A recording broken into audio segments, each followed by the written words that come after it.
Votre Bible doit avoir un sens. Et elle le peut, si vous l'abordez un peu différemment.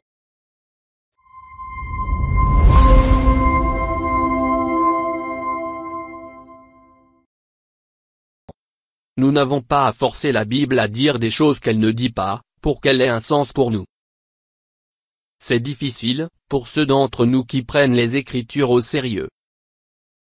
Nous sommes tentés de faire dire aux Écritures certaines choses, pour faire disparaître un argument, ou pour que cela ne nous dérange pas autant.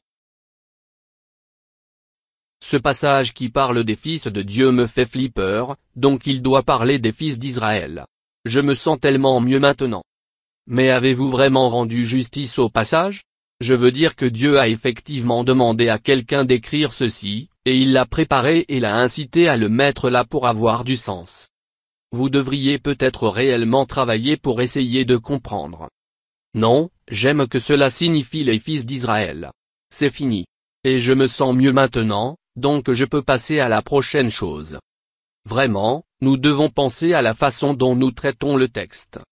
Je dis également qu'embrasser l'humanité des Écritures nous enlève le devoir de défendre des idées erronées sur la façon dont le texte nous est parvenu. La Bible n'était pas un document dicté, et nous devons honorer les décisions de Dieu. Voilà où nous en sommes. Ce soir, tout ce que nous faisons, c'est de nous installer pour les 14 prochaines semaines. Que ce soit totalement nouveau pour vous, ou que vous m'ayez entendu sur une vidéo ou sur quelque chose que nous avons fait l'année dernière à Celebration Church, je veux que le juif de la période du Second Temple vive dans votre tête. C'est vraiment important. Parce que si vous faites cela, alors non seulement certains passages qui vous paraissent étranges deviendront tout à coup plus clairs selon leurs propres termes, mais vous commencerez à mieux voir l'importance de l'ensemble de l'exercice. Votre Bible doit avoir un sens.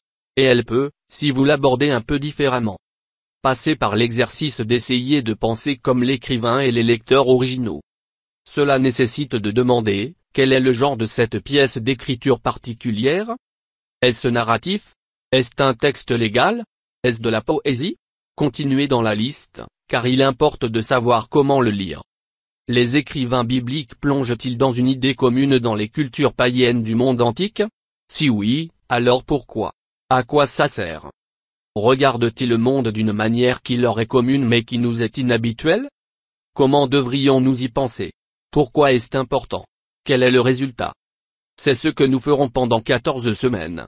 Nous allons examiner attentivement le récit épique, commençant dans la Genèse, allant à mi-chemin de l'Apocalypse, au cours de ce premier semestre. C'est le genre de choses que je veux que vous puissiez faire. Je veux que vous voyiez ce que sont les points, que vous les compreniez dans leur propre contexte, puis que vous vous mettiez à les connecter. Tu peux le faire. Tu peux le faire. Et vous n'avez pas besoin d'un diplôme universitaire pour pouvoir le faire. Tu le peux vraiment.